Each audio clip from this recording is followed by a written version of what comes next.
সে বলেছিল সারা জীবন থাকবে। প্রশ্ন করতে ভুলে গিয়েছিলাম সাথে থাকবে নাকি স্মৃতিতে। প্রতিনিয়ত ভালো থাকার অভিনয় করার নামই হয়তো জীবন। যে মনের দিক দিয়ে অনেক ভালো তার কপালটাই সবচেয়ে খারাপ হয়, কারণ তার সহজ সরল মনটা নিয়ে সবাই খেলা করে। মেয়েরা মরণকেও তত বেশি ভয় পায় না যতটা বেশি ভয় পায় এই ভেবে যে তার মৃত্যুর পর তার সন্তানকে হয়তো আর কেউ তার মতো করে ভালোবাসবে না।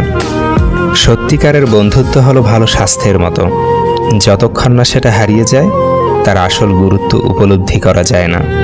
কিছু না, এই কথার মাঝে অনেক কিছু লুকিয়ে থাকে। কখনো থাকে রাগ, কখনো থাকে না বলা কষ্ট, আবার কখনো থাকে আবেগ মিশ্রিত ভালোবাসা।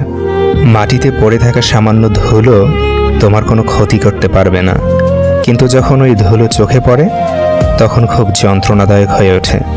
ঠিক তেমনই জীবনে কাউকে তুচ্ছ বা দুর্বল ভাবতে যেও না, কারণ সৃষ্টিকর্তা কার ভাগ্যের চাকা কখন ঘুরিয়ে দেবে তা কেউ জানে না।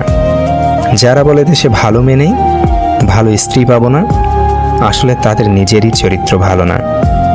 আমার একটি বিশেষ গুণ হলো আমি হুটহাট করে কোনো ভুল সিদ্ধান্ত নেই না, ভালো করে ভেবেচিন্তে তারপর ভুল সিদ্ধান্ত নেই। আমরা মুখে যতই বলি না কেন কালোই জগতের আলো, তবুও সুন্দর চেহারার কাছে সুন্দর মন প্রতিনিয়তই ব্যর্থ। যে মানুষগুলো নিজের দুঃখ ঢেকে অন্যের দুঃখে সাপোর্ট হয়ে দাঁড়ায় তাদের দুঃখ বোঝার মতো কেউ থাকে না। বাবা বেঁচে আছেন মানেই তুমি বড়লোক, তার পেশা যাই হোক না কেন।